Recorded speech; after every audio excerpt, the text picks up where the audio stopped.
Jika kamu tidak mengejar apa yang kamu inginkan, jangan menyesal atas apa yang kamu tidak dapatkan. Kembali lagi bersama saya Stephen. Seperti biasa jangan lupa siapkan apa? Ya tentunya Kopai dan Nutbray untuk menemani kalian dalam menonton alur cerita film ini. Selamat menyaksikan dan celepot!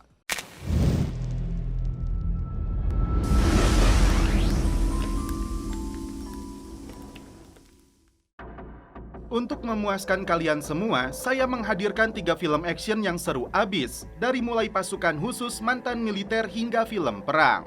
Tak usah berlama-lama lagi, langsung saja ini dia film pertamanya. Film yang dilatar belakangi dari kisah nyata ini dibuka dengan narasi singkat tentang ketidakstabilan yang signifikan di Timur Tengah seperti yang terjadi saat ini. ISIS menyebarkan kekuatan gelapnya di Suriah dan Irak, membasahi segala sesuatu yang dilaluinya dengan darah, termasuk sebuah kota kecil bernama Koben. Sebuah kisah epik antara kebaikan dan kejahatan, kemanusiaan dan ketidakmanusiawian, hidup dan mati. Dan inilah tokoh utama dalam film ini yang bernama Kamrat Zehra, milisi pejuang Kurdi bernama YPG dari Koben, yang memimpin pergerakan melawan ISIS. Di gurun pasir ini, Zehra dan rekan-rekannya membangun pos pertahanan.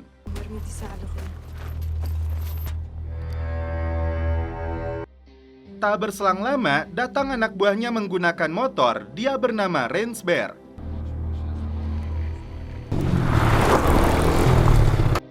Yang membawa berita buruk bahwa ISIS sedang bergerak dari segala arah dengan kekuatan penuh.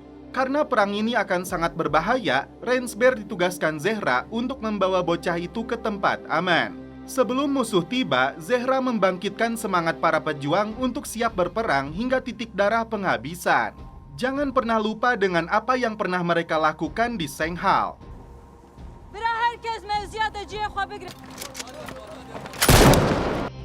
Setelah melihat musuh dengan kekuatan besar mulai mendekat, Zehra menghubungi Rojwar untuk meminta bantuan. Tapi Rojwar menjawab waktunya tidak cukup karena butuh waktu berjam-jam untuk mengirim bala bantuan. Tidak akan mundur seperti yang disarankan oleh Rojwar, Zehra dan pasukannya memilih untuk melawan. Dan aksi peperangan pun dimulai.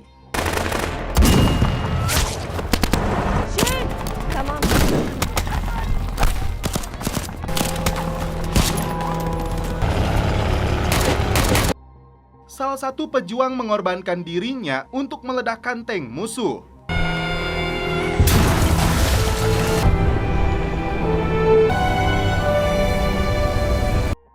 Terlihat Rensberg membawa bocah itu ke dalam kota. Diberitakan 8 pejuang YPG gugur. Gelombang demonstrasi sendiri terjadi di belahan dunia mengutuk serangan ISIS. Khususnya kaum perempuan Afgan yang menuntut negara-negara yang memberi dukungan kepada ISIS. Selanjutnya diperlihatkan seorang perawat bernama Deria. Dia tampak mengambil sesuatu dari baju korban yang dibawa masuk ke ruang operasi. Beberapa pejuang yang berada di kota Aleppo berniat pergi ke Koben dengan terlebih dulu menyeberang melewati Turki. Sementara itu, Kamrat Gelhat dan para pejuang lainnya berencana pergi ke Koben. Ternyata hanya Zehra dan beberapa pejuang saja yang berhasil kembali ke Koben. Zehra beralasan menahan serangan ISIS di gurun pasir karena dia menilai para pejuang belum siap menghadapi perang kota. Zehra sangat berharap para pejuang dari Aleppo akan datang membantunya, namun semua itu belum pasti. Karena ketatnya penjagaan di perbatasan, para pejuang dari Aleppo harus menunggu dulu sampai situasi tenang sebelum bisa menyeberang ke Koben. Saat para imigran dan para pejuang berkumpul di perbatasan, tiba-tiba terdengar suara ledakan.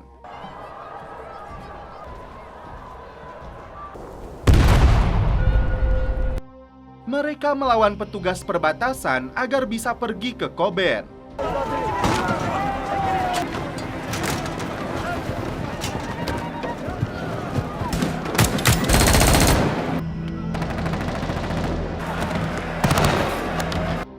Singkat cerita, para pejuang ini berhasil tiba di Koben disambut oleh Zehra dan rekan-rekannya.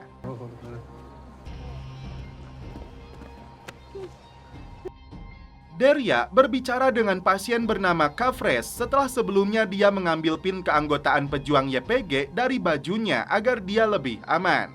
Ternyata Kafres hampir kritis setelah dokter palsu yang dia ingat ada tato di lengannya itu memberinya suntikan racun. Kembali ke Zehra dan rekan-rekannya yang sedang membangun pertahanan di kota Koben.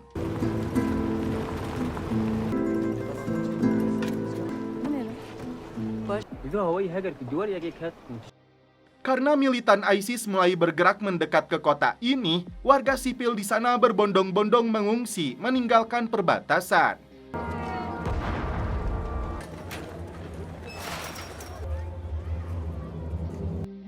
Korban pun mulai berjatuhan setelah ISIS menembakkan roket.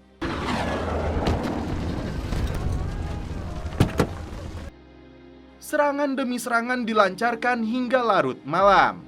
Sampai saat ini, Zehra dan pasukannya hanya bisa bertahan menghadapi gempuran musuh.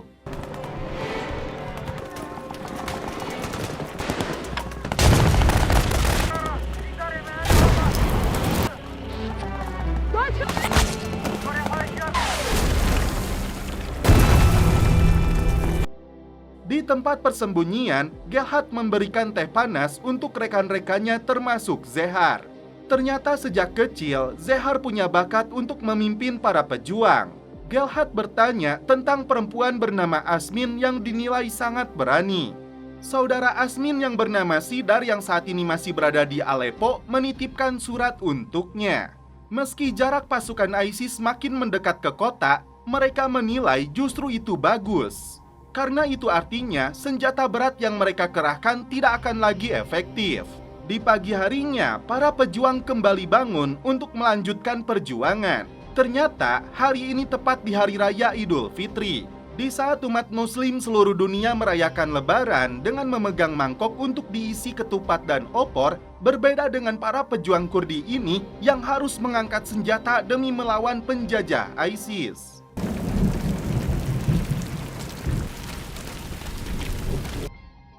Berbicara dengan Asmin, disinilah kita mengetahui bahwa Deria bukan hanya perawat, namun juga seorang pejuang. Di malam harinya, sniper musuh menembak salah seorang pejuang. Kemudian di pagi harinya, Zehra melihat jasad tersebut dan tiba-tiba ternyata penembak jitu itu masih bersembunyi di lokasi ini melancarkan serangan.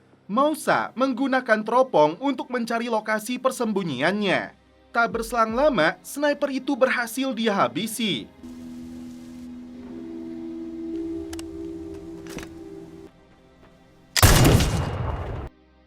Tapi ancaman belum usai, karena peperangan yang sebenarnya baru saja dimulai.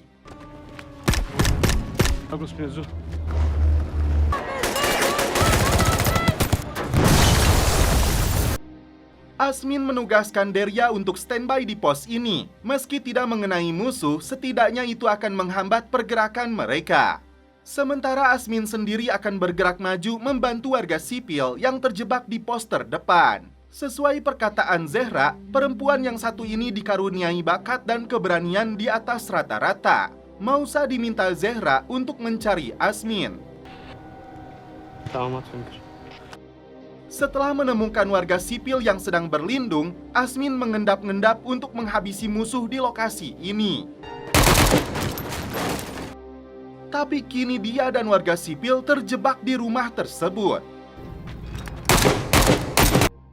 Gelhat dan para pejuang lainnya menyusun rencana menyelamatkan Asmin.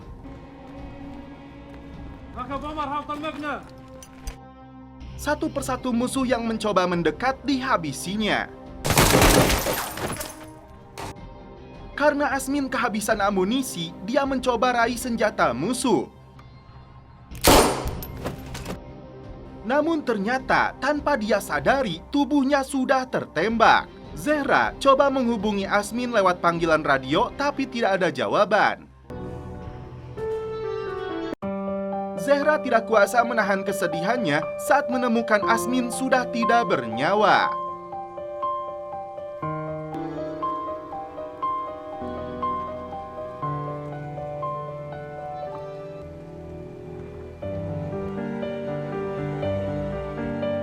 Dia memilih mengorbankan nyawanya demi melindungi warga sipil.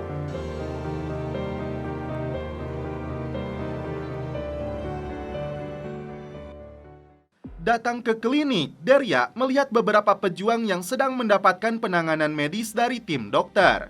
Akibat gempuran ISIS, seluruh pedesaan telah runtuh, begitu pula Bukit Mistenur yang strategis. Pimpinan para pejuang membahas strategi militernya untuk melawan musuh yang menyerang dari berbagai sisi. Garda terdepan yang diperkuat kelompok Aleppo dan Brigade Matahari Utara dibuat kewalahan.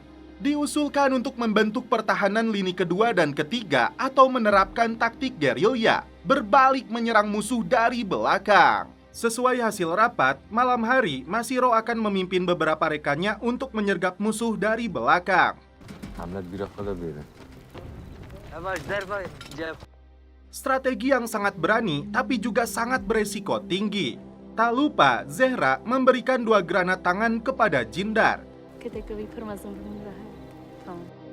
Singkat cerita, ada sniper musuh yang masih melancarkan serangan. Salah satu anggota pejuang kembali menjadi korban. Derya diutus oleh Zehra membantu Mousa menemukan tempat persembunyian sniper itu. Sebagai pemula, Derya meminta Mousa melatihnya cara menembak yang baik dan benar. Rekan Mousa menceritakan kisah masa lalu Mousa yang pernah kehilangan kuda kesayangannya akibat ditembak tentara. Dan inilah sosok sniper musuh yang menghantui para pejuang. Sepertinya, sniper ini menargetkan salah seorang petinggi dari kelompok YPG yang berjuang melawan ISIS. Sampai saat ini, Mousa kesulitan mencari titik lokasi persembunyian rivalnya itu. Derya meninggalkan pos setelah melihat beberapa prajurit melintas. Gelhat mengutus seorang pejuang bernama Aziz untuk memberikan surat kepada Masiro. Abu Laila dan beberapa pejuang terlihat mendapat tawaran untuk mengakhiri perjuangan mereka dari seorang oknum militer. Ditawari uang dan pekerjaan yang layak, mereka harus bergabung mendukung ISIS.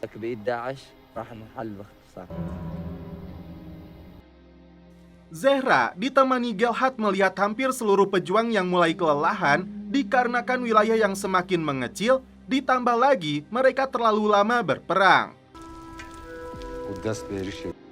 Di pagi harinya, Kemrat Gelhat mengumpulkan seluruh pejuang untuk menyerang markasnya ISIS. Untuk melancarkan serangan tersebut, tim akan dibagi menjadi 2 kelompok. Kelompok pertama dipimpin oleh Zehra yang akan menyerang dari sisi belakang markas musuh. Sedangkan kelompok kedua akan menyelinap di antara rumah-rumah untuk mencapai sisi depan pangkalan. Dan terakhir Mousa beserta tim snipernya akan memposisikan diri dengan benar untuk melindungi para pejuang. Singkat cerita, para pejuang pimpinan Masiro sudah menunggu kedatangan konvoi pasukan ISIS. Saat mobil tempur mereka berada tepat di atas ranjau darat, ini yang terjadi.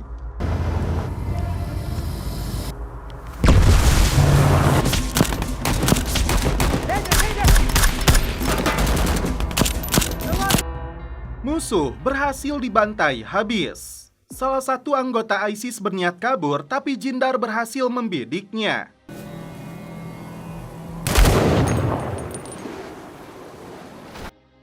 Di tengah poeknya malam, para pejuang mulai mengendap di dekat markasnya pasukan ISIS.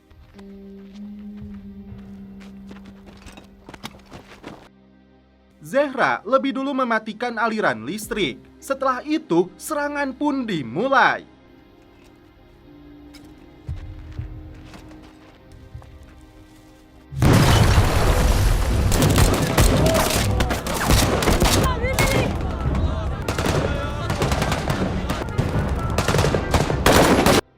Mobil anti peluru ikut diturunkan untuk membantu para pejuang mengobrak-ngabrik markas musuh ini.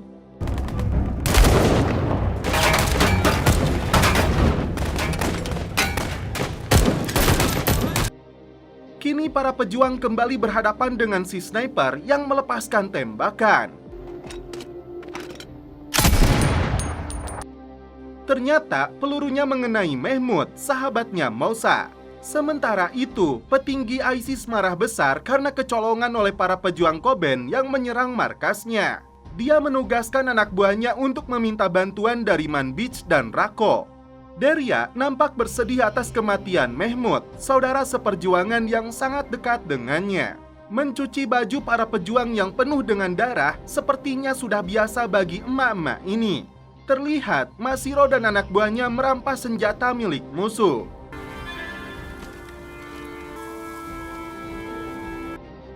Masiro mengirim surat kepada Zehra bahwa dia dan rekan-rekannya sedang mempersiapkan diri untuk mengambil alih Bukit Mistenur dalam 2 hari. Dia juga berharap perjuangan mereka semua akan berjalan dengan baik dan dilancarkan. Salam revolusioner Masiro Botan. Di malam hari, seluruh pejuang berkumpul membangkitkan giro semangat lewat lagu yang dinyanyikan Gelhat untuk seluruh militan Kurdi yang sedang berjuang demi kemerdekaan dan kebebasan dari penjajah ISIS.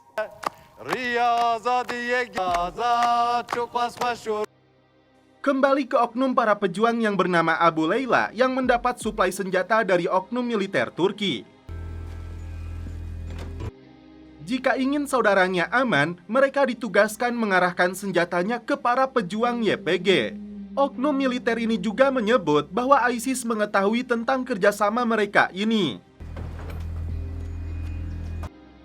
Zehra dan para pejuang hanya bisa menunggu di balik benteng pertahanan karena amunisi yang terbatas. Para pejuang dikejutkan dengan kemunculan Abu Layla dan beberapa rekannya yang membawa senjata dan amunisi. Ternyata Abu Layla tidak berkhianat seperti yang dituduhkan. Justru dia menipu oknum militer Turki seakan dia mendukung ISIS agar bisa mendapatkan suplai senjata dan amunisi. Tiba-tiba sebuah mobil truk menerobos masuk dan tak sampai di situ, komandan ISIS ini menurunkan seluruh prajuritnya untuk menyerang pejuang YPG. Abu Layla akan menghadapi mereka, sedangkan Zehra dan Gelhat akan menyergap musuh dari arah lain. Terlihat Masiro dan anak buahnya mengendap-endap naik ke atas bukit. Sedangkan Mousa dan Deria mengintai pergerakan musuh, tidak melepaskan tembakan sampai memasuki jarak yang efektif. Peperangan sengit pun terjadi.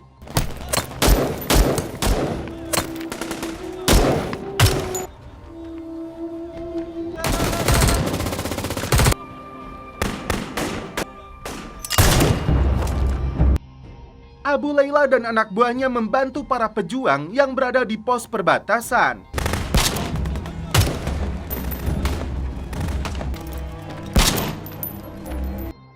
Oknum militer dan anteknya ini menyadari telah tertipu oleh Abu Layla. Tiba-tiba musuh menembakkan RPG.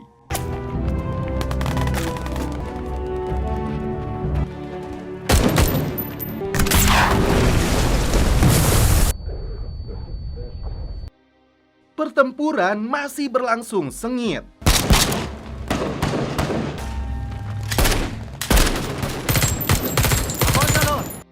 Belum jelas pihak mana pemenangnya. Sebagai pimpinan para pejuang, Gelhat menyerukan kepada seluruh rekannya untuk terus berjuang, menulis ulang sejarah akan keberanian mereka semua dalam mempertahankan kota ini.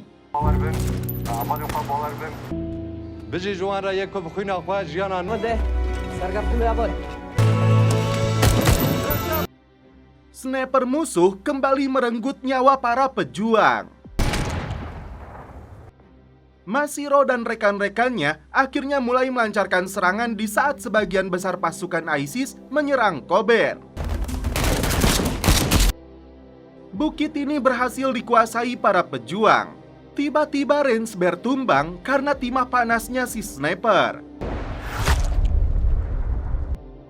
Melihat arahnya peluru, Mousa menugaskan Deria untuk mengintai lokasi tersebut. sementara dia sendiri akan naik ke atas atap. Di luar dugaan, Kamrat Gelhat yang kini menjadi korban. Dan akhirnya Mousa berhasil menghabisi sniper ini. Zehra dan para pejuang segera melihat keadaan Gelhat yang akhirnya meninggal setelah menyampaikan pesan terakhir agar mereka semua terus berjuang. Kematian pimpinan mereka justru membangkitkan semangat para pejuang.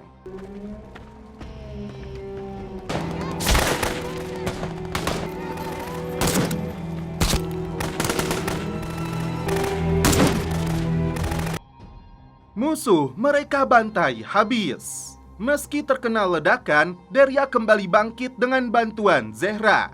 Para pejuang berhasil memukul mundur kelompok ISIS.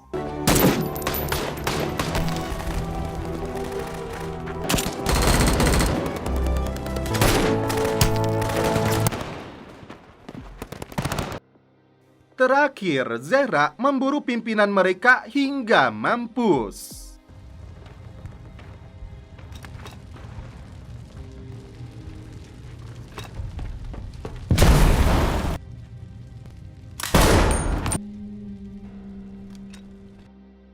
Dengan pengorbanan nyawa yang begitu besar,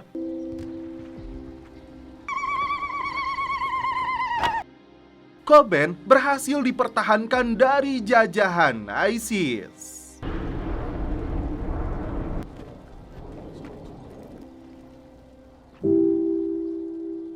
Dan setelah itu kita berlanjut ke film berikutnya.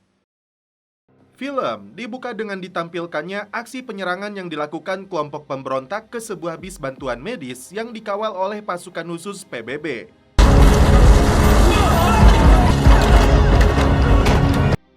Musuh melancarkan serangan secara sporadis sampai tim pasukan elit ini dibuat kewalahan.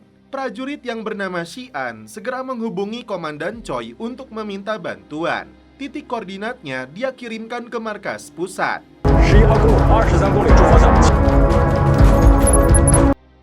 Baku tembak terus terjadi, giliran tim pasukan khusus yang memburu 2 orang musuh yang kabur ke dalam hutan.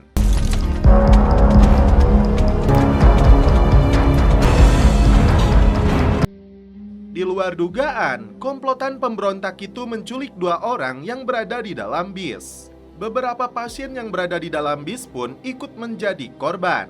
Ternyata mereka menculik Dr. Lin dan Insinyur Feng. Sesuai perintah komandan, Xian harus fokus dulu menyelamatkan korban yang masih hidup untuk dikawal menuju bandara.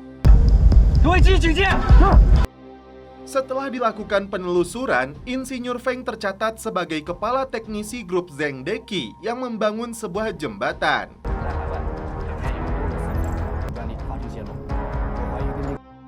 Masalah muncul karena Xian kesulitan untuk memperbaiki mesin bis yang mogok. Tim harus segera memperbaikinya karena wilayah ini masih dikuasai musuh dan ancaman akan kembali datang. Giliran Wang yang coba memperbaikinya. Karena ancaman musuh yang tidak bisa diremehkan, Komandan Choi meminta bantuan helikopter tempur untuk terbang mengawal perjalanan bis. Sesuai citra satelit, komplotan musuh dengan kekuatan 20 orang sudah mendekat ke arah bis. Di saat Wang masih berusaha memperbaiki mesin bisnya, Xian dan rekannya Tong Wei standby untuk mencegat musuh yang sebentar lagi akan tiba.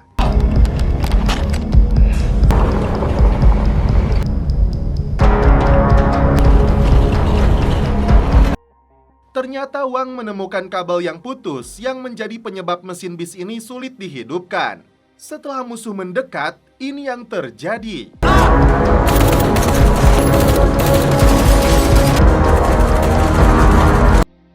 Tong Wei dan Xian berlari untuk menaiki bis yang dikemudikan oleh Wang.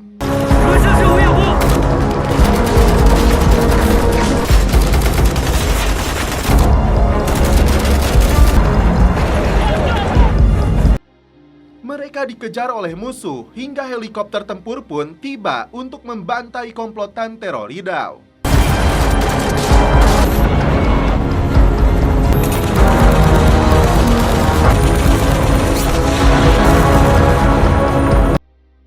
Xi'an akhirnya bisa tersenyum berterima kasih kepada pilot heli ini.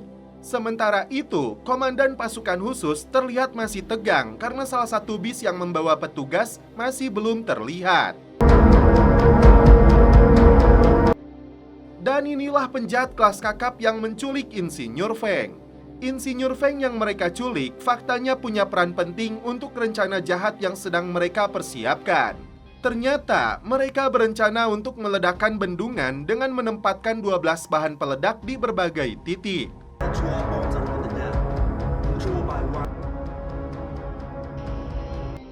Singkat cerita, para penjahat ini sudah menyandra para petugas bendungan Saguling.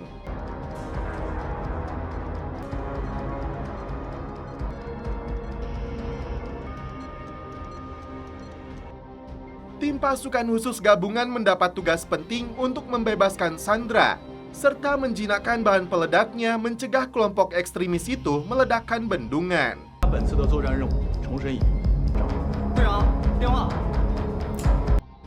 Singkat cerita, tim turun dari atas sebuah helikopter.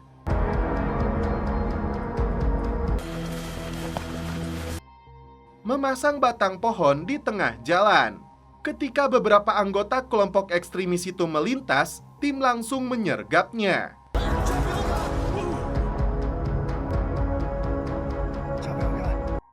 Tim menggunakan mobil mereka untuk mengelabui anggota musuh lainnya yang menjaga pos pemeriksaan. Dan tiba-tiba ini yang terjadi.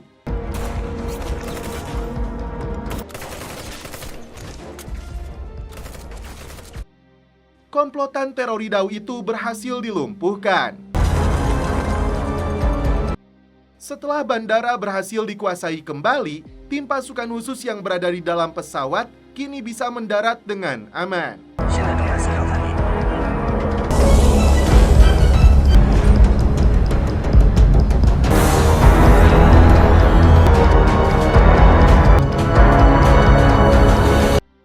Masuk ke rencana serangan berikutnya.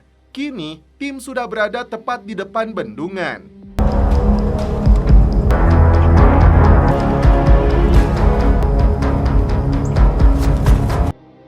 Xi'an dan beberapa rekannya mulai beraksi dengan senyap.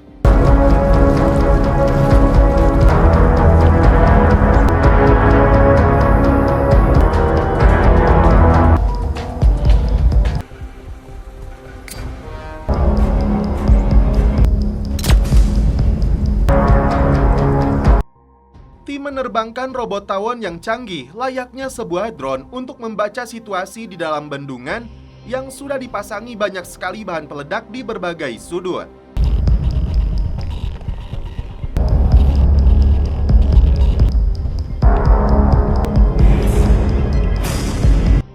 Terlihat beberapa korban ada yang sudah meninggal dunia. Beberapa pelaku langsung dihabisi. It's my turn. Setelah Sandra dipastikan aman, tim gabungan langsung melancarkan serangan. Dari mulai drone hingga helikopter tempur diterjunkan untuk menghabisi komplotan penjahat ini.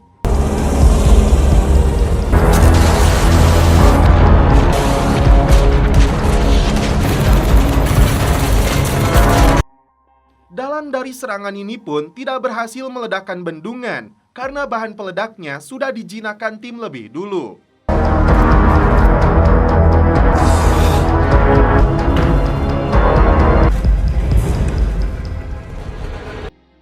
Setelah serangan udara, tim pasukan khusus melancarkan serangan darat.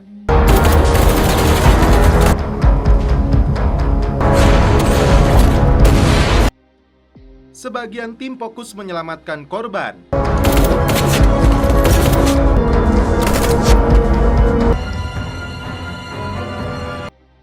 Sisanya memburu dalang dari pembajakan bendungan. Baku tembak pun kembali terjadi.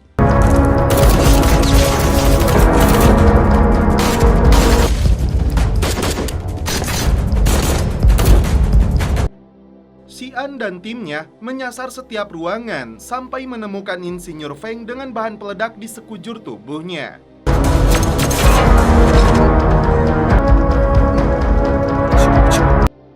Di waktu yang sama, si bos penjahat itu menyeret Dr. Lin.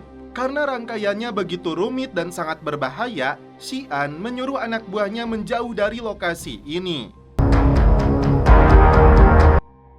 Tepat 1 detik lagi, mereka berdua hampir saja pindah alam dan bendungan ini jebol jika saja Xian salah memotong kabelnya.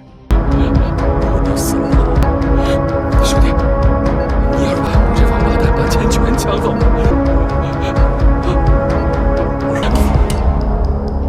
得救我！放手！4秒。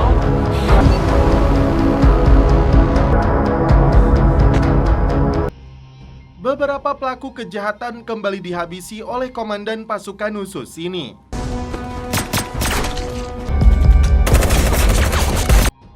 Sementara si Feng sibuk mengumpulkan uang yang tercecer ke dalam koper. Haji Black yang menyandra Dr. Lin tidak bisa berkutik lagi karena dikepung tim Kopassus.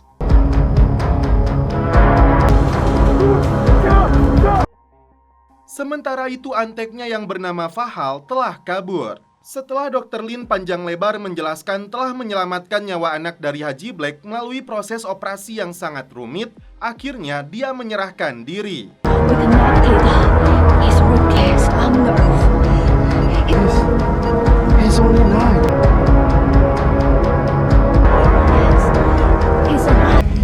The Chinese soldier.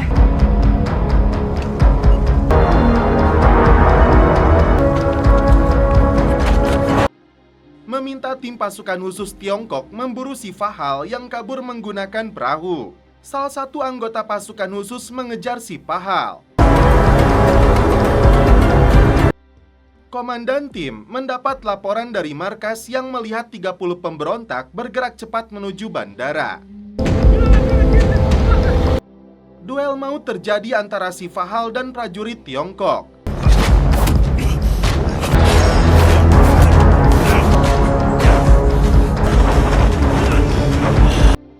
Hingga akhirnya penjahat ini pun mampus.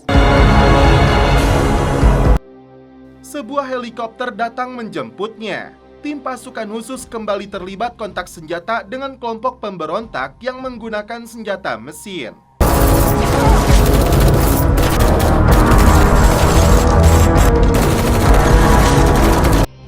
Tim meminta dukungan udara untuk menghabisi musuh.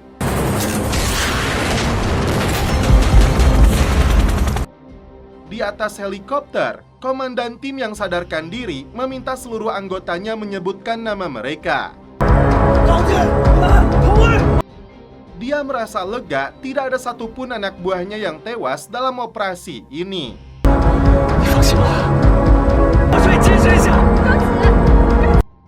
Di akhir film, seluruh anggota tim pasukan khusus berkumpul di markas militer mendapat ucapan selamat atas keberhasilan mereka dari komandan tertinggi sekaligus kenaikan pangkat.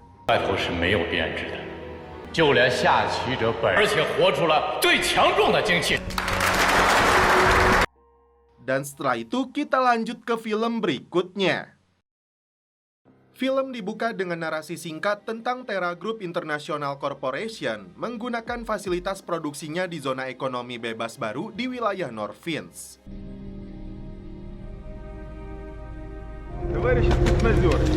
Setelah dilakukan inspeksi, Terra Group menggunakan militer swasta bernama UNISEC untuk melindungi kepentingannya. Namun berbuntut konflik bersenjata di wilayah tersebut dengan berbagai kelompok hingga akhirnya militer Rusia dikerahkan untuk memulihkan situasi. Selanjutnya kita diperkenalkan dengan anggota militer swasta Rusia bernama Skip. Skip hendak pergi untuk menjalankan tugas, namun tunangannya tampak kecewa karena profesi berbahaya yang dijalani oleh Skip. Dalam tayangan berita, disebutkan wilayah Norvinsk masih panas akibat konflik antar militer swasta dengan beberapa geng setempat. 72 jam sebelum hilangnya kontak radio dengan grup Red. Di sini Skip dan beberapa rekannya sedang mempersiapkan persenjataan untuk operasi militer. Mereka mengemban misi untuk menyelidiki kegiatan ilegal Terra Group. Singkat cerita, di wilayah Tarkov ini, tim pasukan khusus mencari keberadaan grup Red. Di saat memantau situasi, ada musuh yang terlihat sedang menjarah. Dan inilah tembakan pertama tim. Di luar dugaan, target mereka itu menghilang. Dan tiba-tiba Армарей. Скоро этих гавриков свои начнут искать. target berhasil dihabisi, namun salah satu rekan mereka ikut menjadi korban. Зев, ты как? Kontak senjata kembali terjadi setelah militer UNISEC muncul di sana. Pertempuran makin sengit karena musuh melepaskan RPG.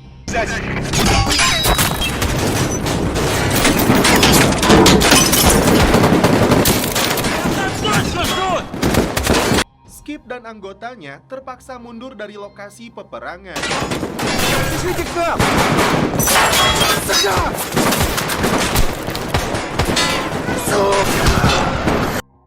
Film kembali mundur 4 jam sebelum menjalankan misi.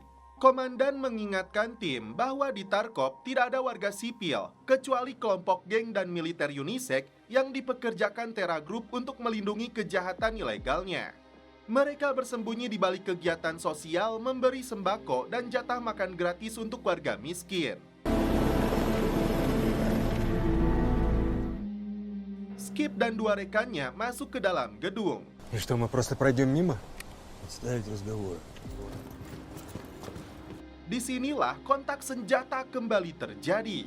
Pertempuran yang tidak main-main.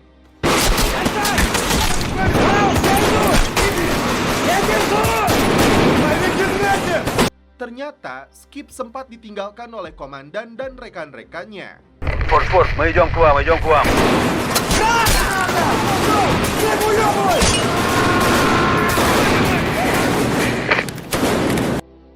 Istirahat di dalam gedung perpustakaan, Skip menemukan ponsel milik musuh. Terdapat bukti rekaman video bahwa UNISEC diperintah Terra Group membantai para pekerja lab. Заебись у них работенка. Заебись у них работенка. Hanya disisakan 1 orang yang membawa koper yang berisi bukti kejahatan Terra Group. Terungkap juga bahwa tim Red dibantai oleh UNISEC. Skip dan rekan-rekannya bertekad untuk membalas kematian mereka. А демон? Скиф прав. Singkat cerita, di saat geng lokal penguasa Tarkov datang, pertempuran sengit kembali terjadi. Взял! Второй этаж. Там наши окна. Hanya tersisa Skip seorang diri yang berusaha kabur dari kejaran musuh. Ternyata ada anggota UNISEC bernama Mike yang ikut kabur dari serangan geng lokal. Disinilah keduanya akhirnya bekerja sama saling melindungi.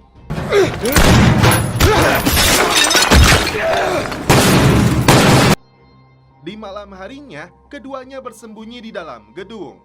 Skip sempat diobati olehnya, tapi dia tetap waspada.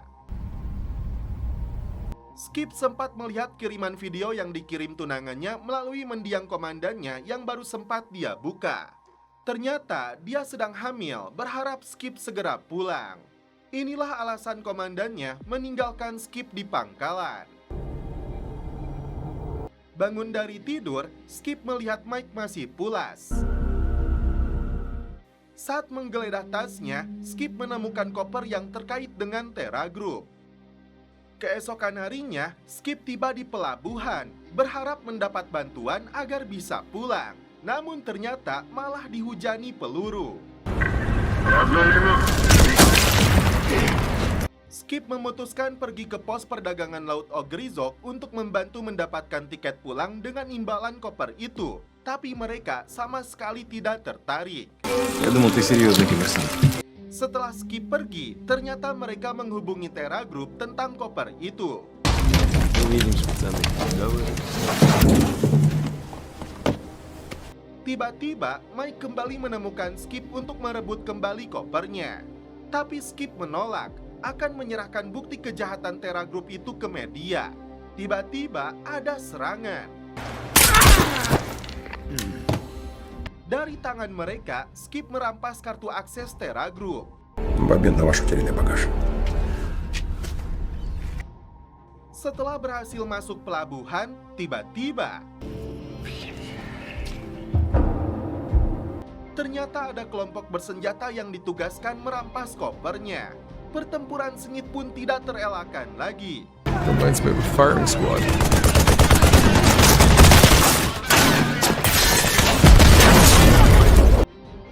Skip dan Mike berhasil membantai musuh.